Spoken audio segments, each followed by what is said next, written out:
Bonjour. Le 7 octobre 2023, sur les télévisions du monde entier, on a vu des crimes abominables qui ont été perpétrés par des terroristes qui, à la différence des nazis qui, eux, avaient une certaine reste d'honte et qui cachaient leurs crimes, ont filmé ce qu'ils ont fait en particulier à des enfants, mais aussi à des très jeunes femmes qu'ils ont violées, et ils se vantaient auprès de leur mère, de leur père, en disant « Maman, regarde, j'ai pu tuer quelques juifs, et là, je fais cela ». C'est quelque chose d'abominable, et le monde a été bouleversé, mais on peut le dire, par ce crime abominable, devant les yeux du monde ont été montrées les horreurs qui, au cours de l'histoire de l'humanité étant l'espèce capable de ce qu'il y a de plus beau, mais aussi de ce qu'il y a de plus horrible. Notre liberté étant là, nous sommes capables de faire des choses que les animaux eux-mêmes ne feraient pas.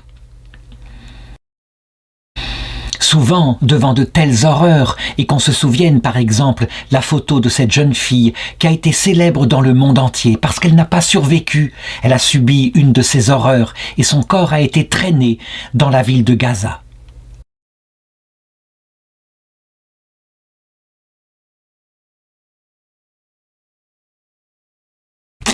Souvent donc on se dit, mais comment pourra-t-il y avoir un pardon? Comment pourra-t-il y avoir quelque chose à espérer encore?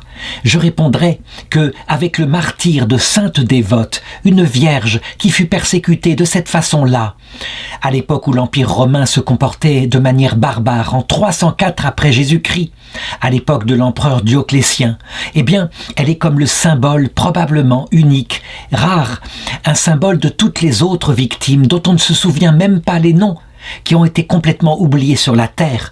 Et ce qui fait qu'on garde l'espérance, c'est que, de l'autre côté de ce monde, derrière le voile, elles ne sont jamais oubliées, aucune d'elles. Toutes ces personnes victimes sont dans la mémoire de Dieu, mais dans la réalité, elles sont vivantes. Et Dieu les accueille, et Dieu les console, et Dieu leur rend leur perfection et leur jeunesse.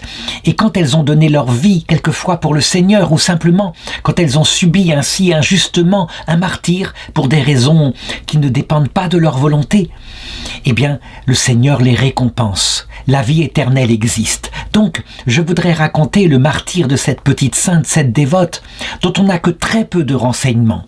Je dirais que sa vie, finalement, elle se résume à ceci. Nous étions donc en 304 dans l'Empire romain, qui était encore un empire de fer, un empire qui, ayant réussi tout au long de son histoire, en adorant des dieux guerriers, les dieux venant de Grèce, les dieux venant de Rome, eh bien, cet empire voulut rétablir l'ancienne religion. Il voyait le christianisme qui se répandait de plus en plus, non plus seulement maintenant dans les couches populaires, mais au plus haut sommet de l'État et dans l'armée en particulier. Donc, l'empereur Dioclétien décida qu'il imposerait cette fois, mais avec une efficacité définitive, disait-il, que toute personne de l'Empire devrait offrir un sacrifice au statut de l'Empire, pour des raisons civiques, mais aussi pour des raisons religieuses. Il était très superstitieux. Il y avait en Corse une petite jeune fille appelée Dévote, une vierge qui voulait se consacrer au Seigneur dans la prière. Elle avait découvert le Seigneur et son âme était tout entière donnée à sa présence. Évidemment, très vite, lorsque cette persécution se répandit partout dans l'Empire, il y eut des gouverneurs en Corse pour recevoir la dénonciation de cette personne particulièrement connue pour sa foi chrétienne.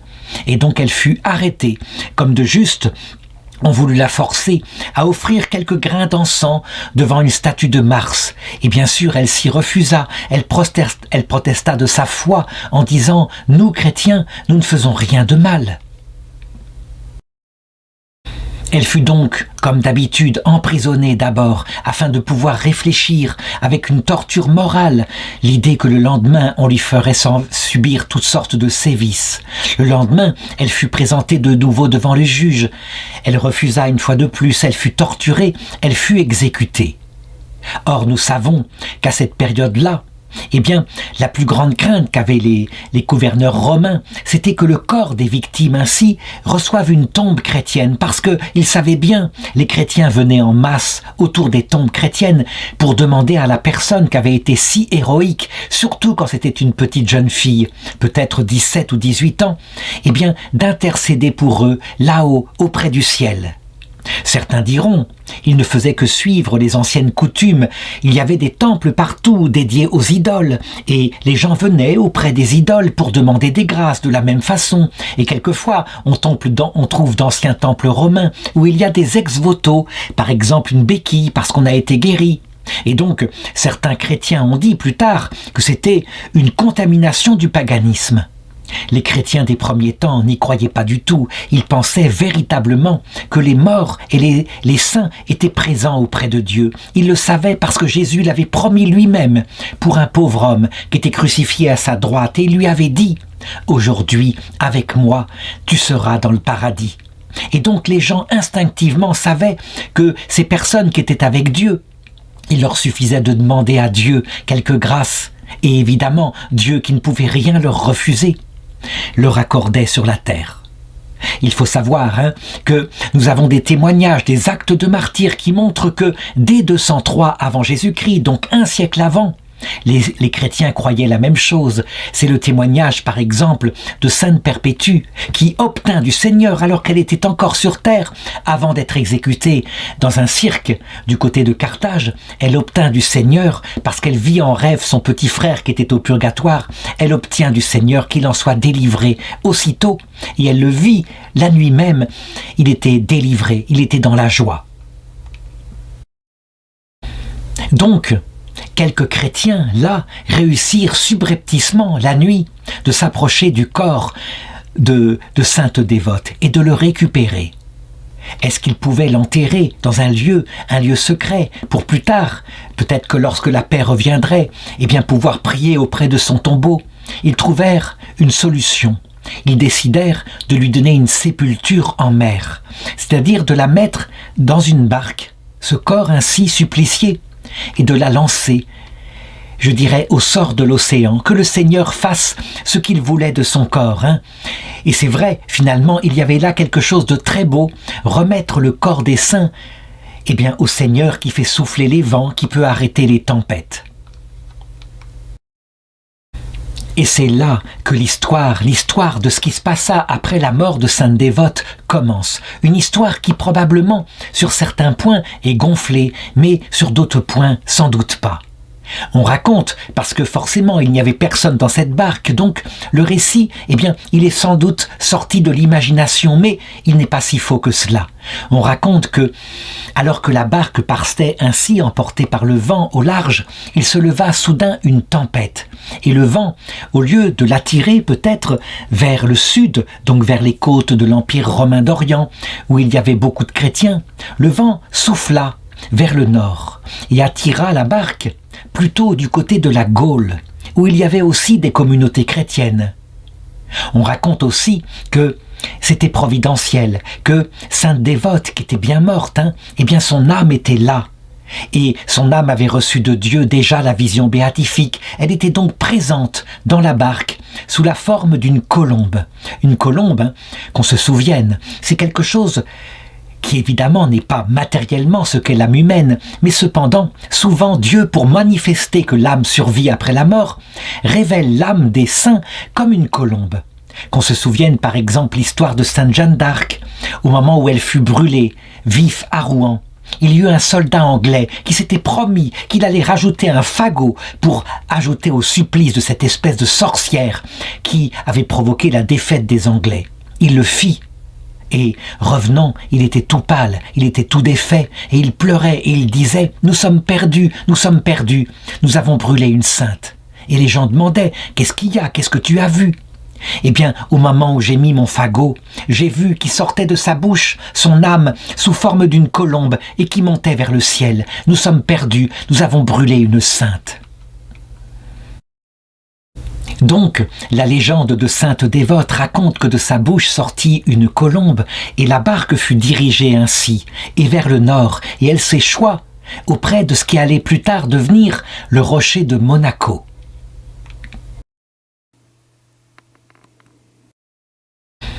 Des gens qui étaient là, des braves paysans qui probablement étaient païens, trouvèrent ainsi cet esquif avec dedans le corps d'une très jeune fille qui était là et qui était intacte. Le voyage n'avait duré que moins d'une journée. Et donc ils décidèrent, parce qu'ils furent pris de pitié, de lui donner une sépulture dans un endroit particulier. Et on ne savait rien d'autre sur elle, on ne savait même pas d'où elle venait. Toujours est-il que on sut dans la région, dans le village, à l'époque c'était un village de pêcheurs, qu'il y avait donc une pauvre jeune fille, sans doute naufragée, qui avait été enterrée là. Cependant, lorsque des gens venaient auprès de l'endroit où était sa tombe, eh bien ils le constataient. Il y avait des guérisons. Quand on apportait des gens qui étaient malades ou des gens qui étaient handicapés, il y avait des miracles qui se passaient. Et ça se passait auprès de païens. Ce qui fait que la réputation de cette petite jeune fille, dont on ignorait tout, commença à se répandre dans toute la région. Quand, à peu près 10 ans plus tard, l'empereur Constantin décida qu'il y avait maintenant un édit de tolérance, que la foi chrétienne pouvait être respectée dans l'Empire à l'égalité avec les cultes païens, alors, eh bien, il se répandit dans la région son histoire, et on se rendit compte que cette jeune fille, c'était une chrétienne, manifestement, si bien que les chrétiens de toute la région, de Marseille en particulier, venaient auprès de son tombeau, et on commençait à lui rendre un culte, à la prier, à la supplier de nous exaucer, de nous guérir, et les guérisons commencèrent à se multiplier, y compris auprès des chrétiens. Forcément, avec de tels prodiges, on finit par construire autour de son tombeau une sorte de monument. C'était une chose qui était traditionnelle. On sait que autour du tombeau de Saint-Pierre, au Vatican, qu'on a retrouvé dans les années 41-42, par les fouilles qu'ordonna le pape Pie XII, eh bien, il y avait effectivement un mémorial et les chrétiens pouvaient venir pour rendre un culte au prince des apôtres. On fit la même chose, on construisit ensuite une petite chapelle et il se fit là un temple qui était fréquenté. Je sais encore une fois que les protestants disent on le voit, c'est comme ça que les églises apostoliques ont été contaminées par le paganisme. On n'a fait qu'imiter les pratiques des anciens païens. Et les protestants disent nous n'avons aucun culte des morts, ça n'existe pas, c'est d'ailleurs interdit par l'Écriture. Je répondrai, bien sûr que non, c'est absurde. Bien sûr, comme je l'ai dit, que cette pratique, elle est apostolique, elle est de l'époque même des apôtres. Nous le savons, les morts sont vivants, et le Seigneur l'a dit, il l'a montré par plusieurs exemples. Par exemple, lors de sa transfiguration, il fit apparaître avec lui Moïse et Élie qui étaient là. Et Moïse, on le sait, il était mort depuis très longtemps. Élie, c'est plus douteux, il paraît qu'il est monté au ciel avec son corps. Qu'on se rappelle aussi le récit de Lazare, où on voit Lazare qui est mort et qui se trouve vivant avec Abraham dans un lieu provisoire qu'on appelle dans l'Écriture le sein d'Abraham. Et le riche qui le rejoint bientôt, eh bien, il est présent aussi, il est vivant dans l'Hadès, donc le séjour des morts. Il n'est pas encore au paradis. Manifestement, en tout cas, il est vivant. Vers 380-390, lorsque la religion chrétienne devint la religion de l'État, la religion de l'Empire romain, et elle est restée jusqu'à aujourd'hui, sur le rocher de Monaco, la religion catholique est officiellement la religion d'État. Alors, on construisit quelque chose de beaucoup plus beau pour sainte dévote. L'église était sur le lieu même où la barque s'était échouée, le vallon de la Gaumate, donc à Monaco.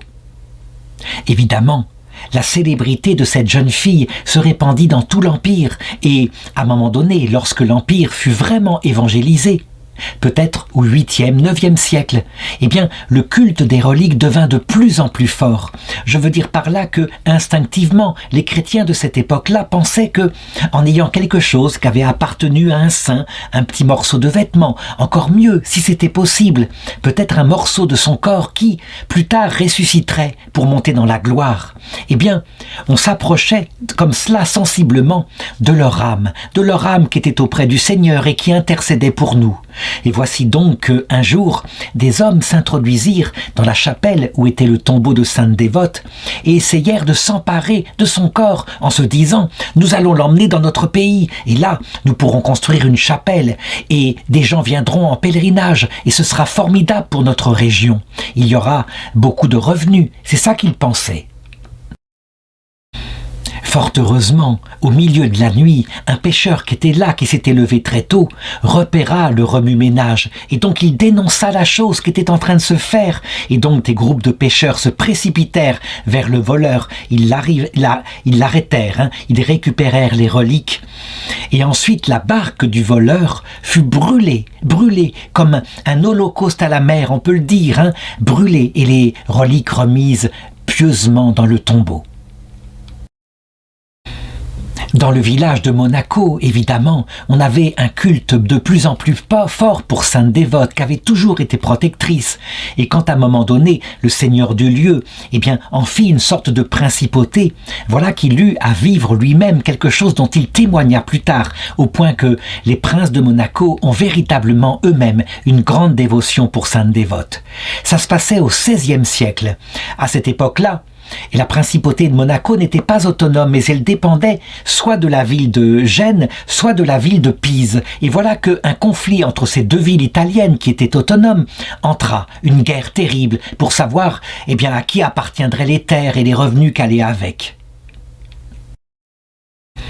Les Génois essayèrent donc de s'emparer de Monaco et donc assiégèrent le rocher et ils l'assiégèrent durant des mois et des mois. Et le prince était là.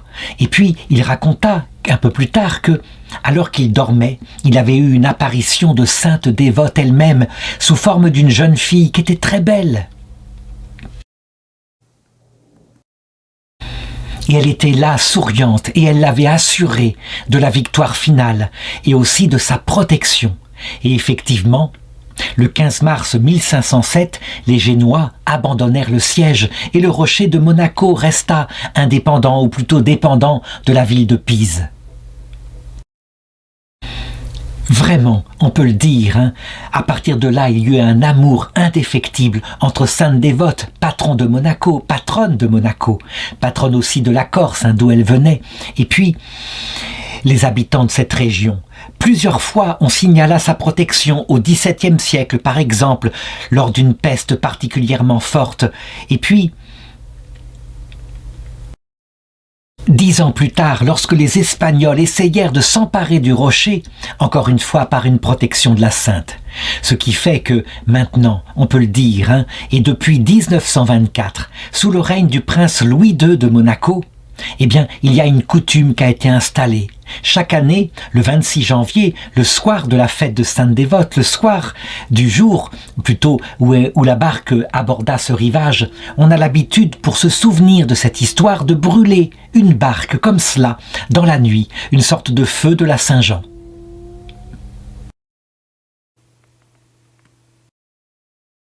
Et puis, comble de l'honneur, en mémoire de cette petite sainte, en 1996, le prince de Monaco Régnier III décida de commander à un sculpteur qui s'appelait Cyril de la Paletière, de commander une belle statue, une statue solide, une statue en bronze qui représenterait Sainte Dévote, qui représenterait sa barque, qui représenterait la colombe. La colombe, c'était quelque chose de central, il la voulait absolument, cette colombe, qui représentait son âme, qui représentait aussi notre âme, qui survivra éternellement à la mort de notre corps, qui montera dans l'autre monde, avant la résurrection, de retrouver ce corps. Et donc, cette statue est là, et quand on va à Monaco, on la voit ainsi au bord de la plage. En voici quelques photos.